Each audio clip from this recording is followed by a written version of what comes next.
I'd like to introduce Dr. Kate McCarthy Burnett, works for the U.S. Department of Homeland Security, Federal Emergency Management Agency, and has a specialized focus on CBRN, decontamination response for at-risk casualties.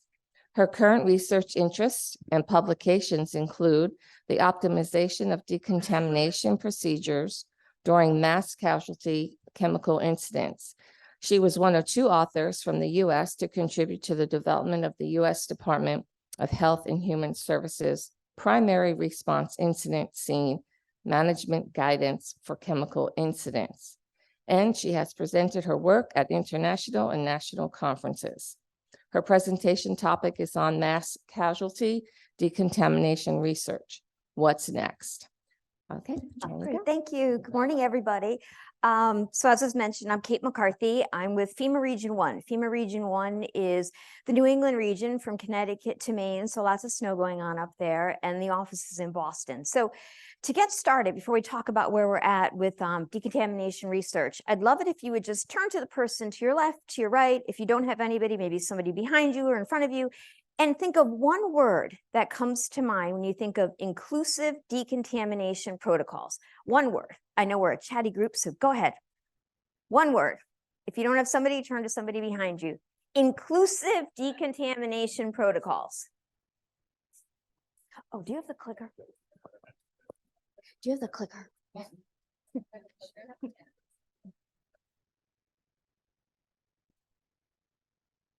Oh, that is.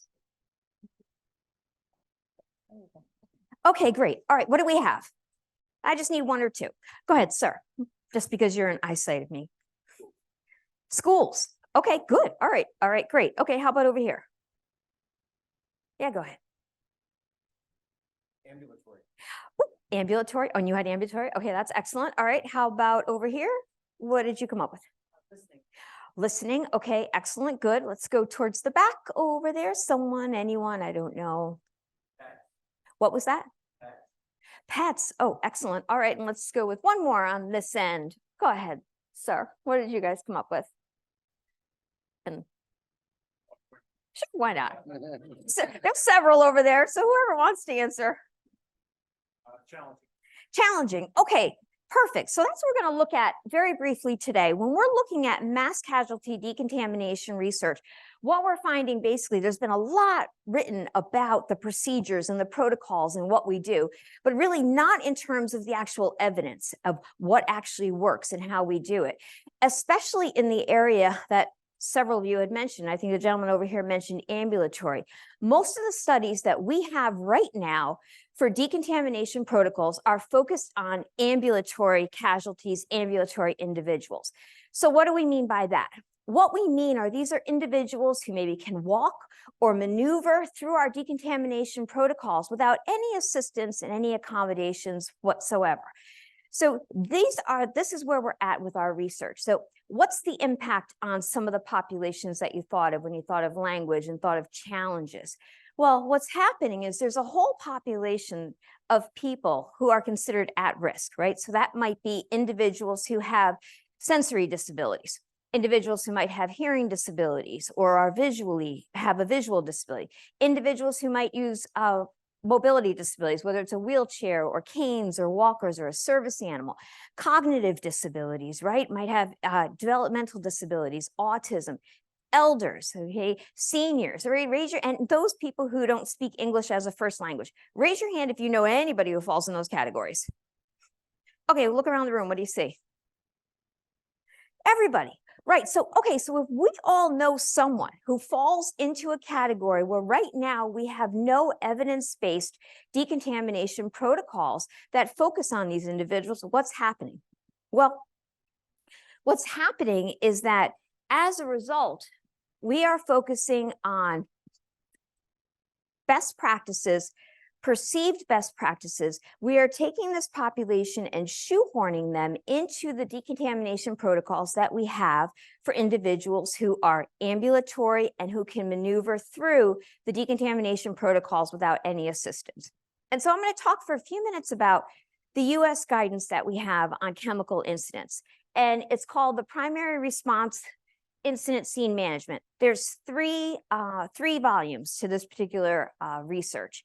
This research came out of about 6 years of laboratory studies, volunteer protocols, field research that was actually initiated by the University of Hertfordshire. And what they did was they went about to identify, okay, the PRISM protocols, which right now focus on a triple decon. So it looks at the disrobe and dry, then it goes to the LPS, and then the technical. And they said, okay, let's go in and test how are these three, the triple protocol working? What's happening? And I was able to come to the table based on my interest in research in this area and said, well, okay, that's fine. But if we're going to start to look at it, right now we have no evidence-based research that explains what we need to do, right? So if this population that we mentioned goes through the process, what do you think the impact is on first responders? Anybody? More time consuming, right? Need more assistance. And more importantly, what's the impact on these populations? Well, the impact on these populations, what the research is currently showing is that either they are sent to one side and said, okay, well, we're going to focus on this population separately, or we might integrate this population in. And then the result is that this population takes up to 3 times longer in terms of how they go through the process, 3 to 10 times longer how they go through the process. And so first responders and emergency responders are in a process right now where they say, okay, do we separate this population out? Do we integrate this population in? How is this going to impact the potential for casualties if we cannot get everybody through? And how equitable and accessible is that we say, we're sorry, you do not speak English as a first language, as the excellent poster that we saw this week talked about. So therefore, we're going to prioritize you not at the top of the list. And that's where we're at. And so the exciting part about the PRISM is that for the very first time, it actually states that we really do not have any equitable procedures for these populations. And we're like, okay, well, why is this exciting? It's exciting because now we have a basis to go through and say, this is where we need to do our further research. So when you look at the pillars of operational response in the PRISM, it's divided up into 3 primary areas. The first one, which we talked about, are those individuals who are able to understand instructions, need no additional assistance. And again, this is where the majority of the research is right now on that population. We have it down pat, right? We know how to take someone who can maneuver independently through the decontamination protocols. We get stopped when we hit the second portion of the pillars, and these are the individuals who are unable to understand, unable to maneuver through this procedures and the protocols without some additional assistance and accommodations. And this is what we're going to focus on now. The third area are those individuals who are already unresponsive. There is some data, some research in there, but really not quite as much as there is for the first range of the C1 casualties. So this study, as I said, it looked at the decontamination protocols, the triple protocol. And my coming in, I had the opportunity to have a whole secondary objective, as I mentioned, to look at this population. I was able to recruit volunteers that had a wide range of disabilities, whether it was a mobility disability, sensory disability, cognitive, looking at individuals who are autism, elders, people who spoke English as a second language, and was able to put them through the same process as those who could understand the directions and the protocols without any additional assistance. So basically, this group was instructed to disrobe, provide the wound dressing, blot and rub and discard their dressing. Now, if you're familiar with the PRISM and the triple decon and the impact of the dry decon right now, the benefits of it based on this research are really the fact that we need to be on scene, right? We need to remove the contaminants, liquid contaminants, let's be clear on this one, as quickly as possible. Well, how do we do that if we're sitting and waiting for emergency personnel to come? And so in this research, they tested, okay, the impact of implementing the dry decon. From my perspective, I looked at it and said, okay, well, now what are the challenges if we're looking at this population that we talked about? And what we found is you can kind of see, I don't know if you can see in the picture or not, but Individuals who, let's say, did not speak English as a first language. Challenges would be what? Understanding the instructions, right?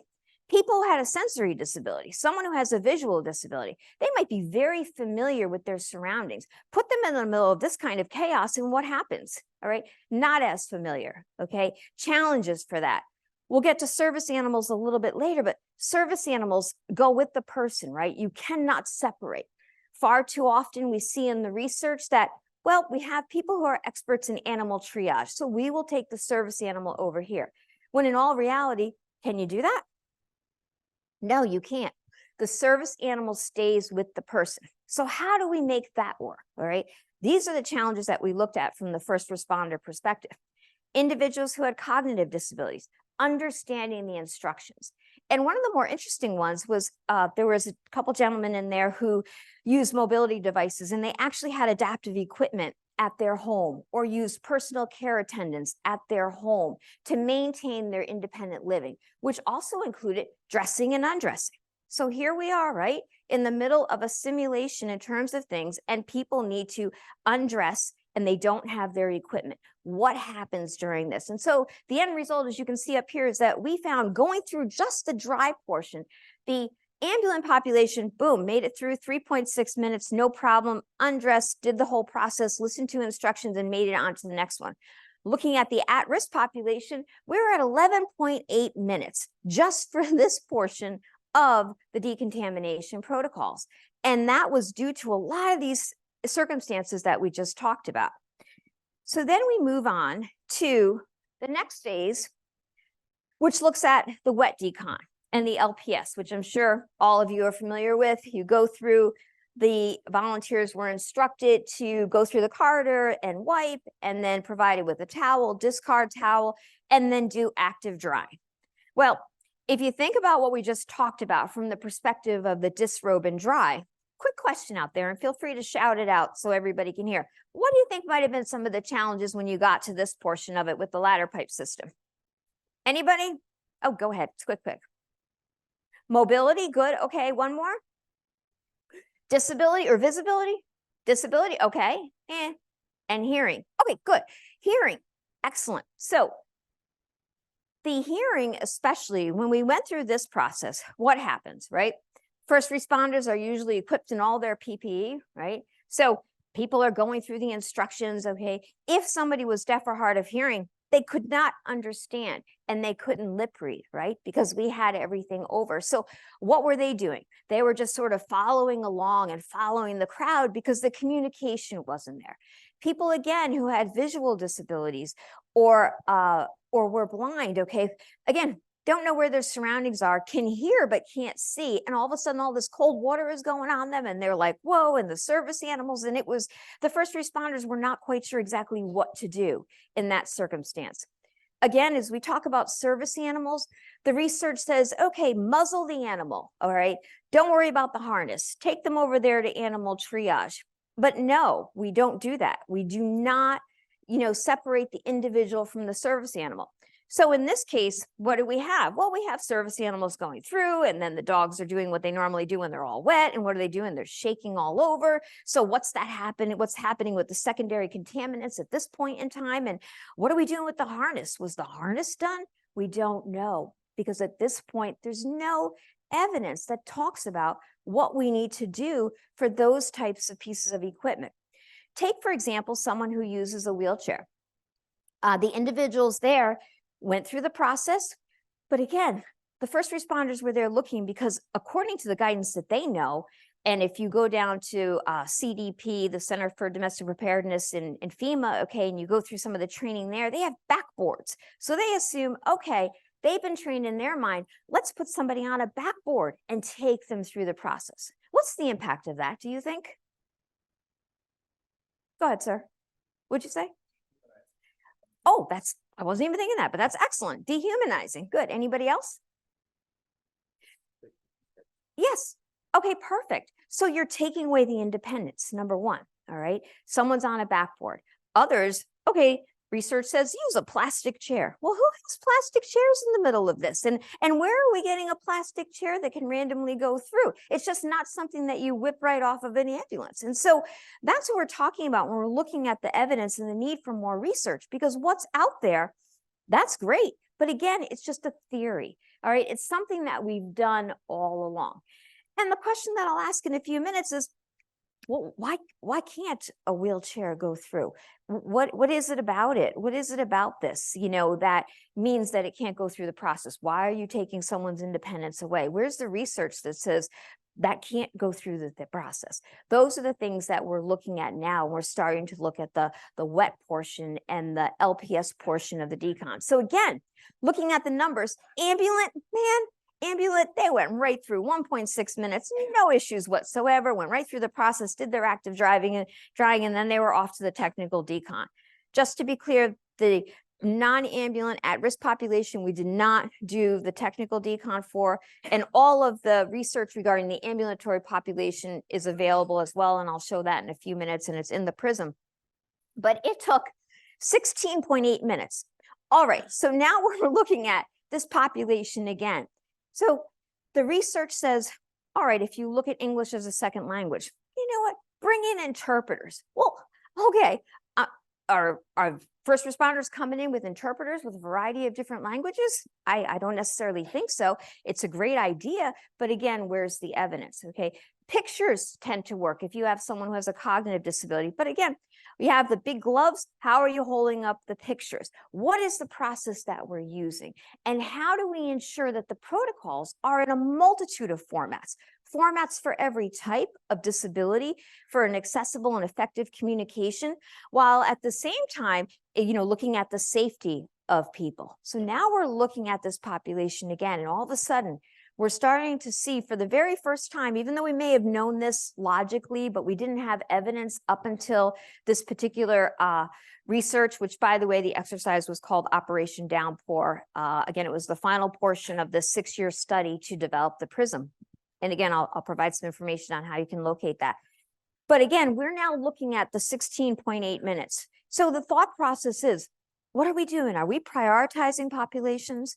My father, who just had a few strokes, now uses a walker. So if he goes through, are we saying because he's 82 years old and uses a walker, you know what? Not as important as the individual who can go right through in 1 minute. Are we looking at people who cannot communicate in the same language as not being as important as others? This is what we're seeing right now. The process is not equitable and it's not accessible. But in some ways, I say the good news is now we actually really have solid evidence for the first time that shows this. So in looking at this, we are talking about a difference of going through, again, the disrobe dry and the LPS, all right? 7.5 minutes, I'll tell you, ambulatory, no problem. They're going through, they're going to be safe, they're going to move on. 29 minutes per at risk. Okay, 29 minutes it took the average person to go through. You had first responders that were overwhelmed, that needed multiple people on one person. Well, where do you get the extra staffing? How do you go about doing this? And that's what we're talking about when we're looking at the next steps in the research. The summary of the findings are basically, obviously, that the current process is not accessible or equitable. It took, they're 10 times slower when you look at the at-risk population.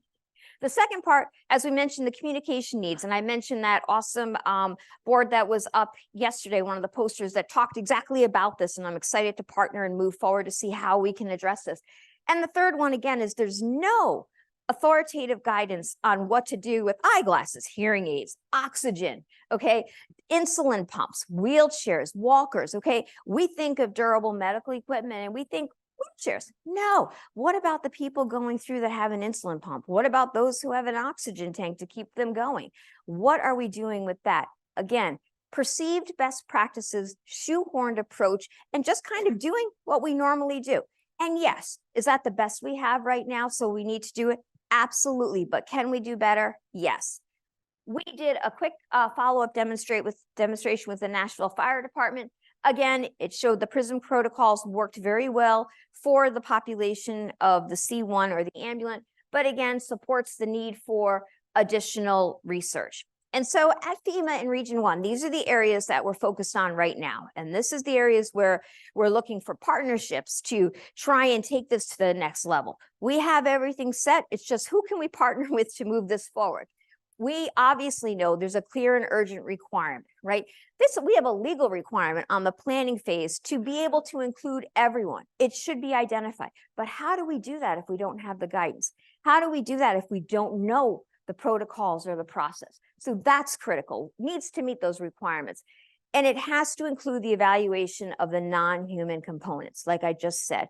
We don't have that out there. We have great ideas, great suggestions, but again, you know, if someone came up and said, nope, not going to work. You cannot separate my service animal away from me. Well, what's happening in that case? What are we doing? And then the effective communication is critical, and strategy for inclusion and other guidance. What are we doing for the fire and FPA? What are we doing in other guidance? Lots of guidance has been talked about here. Lots of ideas have been talked about here. And what a great conference in terms of learning. And this just throws one more thing out there that we're focusing on in FEMA up in Region 1 to kind of look at our next steps. And so I'll open it up to questions now in terms of things, but really our focus again is on the equitable and accessible. How are we going about doing this to ensure we're meeting the requirements? And as I said, for the very first time, we now know that we have some of the evidence-based research that shows we need to move this forward. Any questions? Oh, look, I'm like a few minutes up. Good.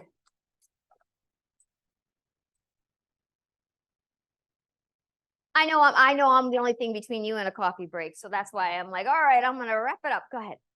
Quick one. So what percentage of your population that you were processing were challenged versus those who were ambulatory? Yeah, that's a really good question. And so what we did is for this particular process, we did a match. So it would be the 50-50 in terms of things. Overall, lots more people going through because they were doing swabs and finding out exactly what the level of the decon, the materials were on. And that's in the more specific research. But for this one, wanted to kind of get, you know, an equivalent in terms of it.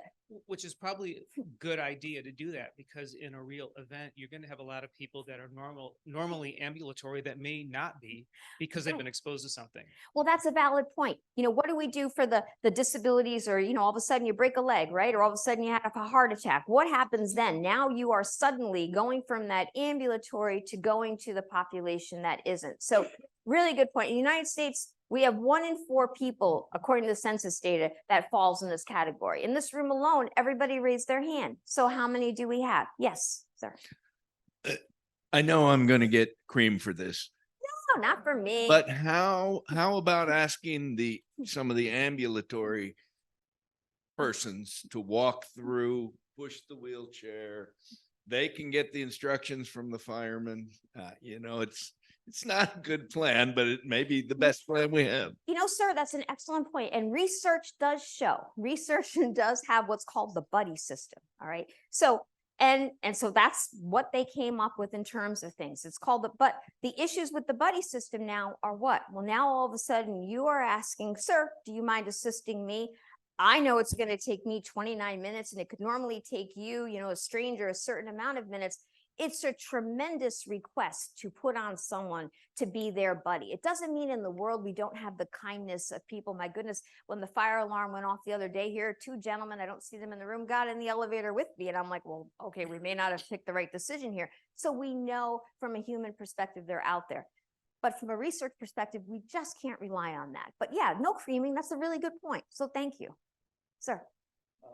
Would it be better to have 2 separate lines? One that is customized for the non-ambulatory people that, you know, wouldn't be necessarily part of the normal setup for ambulatory people. Yeah, I mean, that's a really good point. Would that work? I mean, that's something to look at as we move forward in the research. I think the biggest issue there is now, and again, just from a logistical standpoint, it's all about logistics, right? I mean, how many emergency responders do we have going? And knowing it might take triple, double the amount of responders, do we have that many? All right. Is that the most inclusive approach? Not necessarily, but is that a possibility? It is a possibility, but that really goes back to based on the resources and what the responders have available to them. And right now, it's not a tremendous amount, but it's, again, it's a really good point. Yeah, hi. So the question is, thank you for going into PRISM, as oftentimes it's not even known. What about having pop-up flags with a QR code that pushes people for ambulatory victims only, and they select their language with prompts to assist in undergoing decon in their language? Yeah, that's a really good point. So in terms of like looking at sort of the code for the language and the code in terms of looking at ambulatory, yeah, absolutely. So, all right, so we've got ideas here about buddy systems, right? About the possibility of separating, about the possibility of QR, all really good ideas. So maybe it's time to talk and partner and say, okay, take some of these ideas, let's go back, work with the gentleman back there who did the communications, and let's come up with the solid next steps that have some evidence behind them. So yeah, I like the idea. Absolutely. And anybody who has ideas, there's my contact information and my partner, Dan. And again, the initial research came out of the University of Hertfordshire. All of that I have and available, copies of the PRISM. So anything that you need, I'm here to support in terms of that. Oh, one last question. Go ahead. I've been involved in some that casualty training and incidents. And when we were developing our standard operating guidelines, we looked towards the salmon attacks in Tokyo. And about 80% of the people that were thought they were exposed or contaminated went to the hospital in their own vehicle.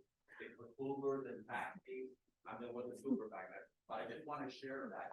Yeah. What we did is then have Decon. We had our Decon system, and all the teams that went to hospital and urgent care in the area. And the other thing to consider is weather. You know, Right. weather peak. Oh, absolutely. Cold weather decon, and also looking at like certain illnesses or conditions or even asthma with the cold water on it. Hospital decon, totally separate area, definitely has a little bit more in terms of things, because remember, that's what they sort of do on a regular basis, and they might look at things. So to have that as an option, I think is an excellent approach, you know, in terms of things. Yes. One last question is, have you all looked at behavioral compliance when it comes to parents with small children, especially families that would be all maybe considered all ambulatory, but small kids? Yeah, that's a great question. So in this particular research, the two areas that we did not look at were children and pregnant women. However, you bring up a really good point. What do we do now? We have a family with a child. And again, children were not included in this, but I think when you look at the broad perspective of it all, obviously the family's staying together, maybe some are going forward, but they're definitely not traveling necessarily as a family unit. You might come with the person, like you said, who might assist with the undressing, with the pushing and all of that, because it's a family member, and that's a different scenario. But I think the children perspective, again, not included in this, but the family perspective, without a doubt, there was a young man, he was young but old enough, who had autism, who went through it. And follow up to the presentation we just had about the cell phones, he had a safety item with him that he needed to carry with him all the time, and his mother happened to be with him. And the only process that really we came up with at the point was to have it put in a bag, so he carried it in a bag. Okay, and in that case, his mother was with him. He was like an young adult with autism. But yeah, really good point, and something I know that as we move forward, I'm assuming will automatically be adapted for children as well. Okay, All right. are we good? All right, Everybody? well, thank you, everybody. I appreciate it. There's my contact information.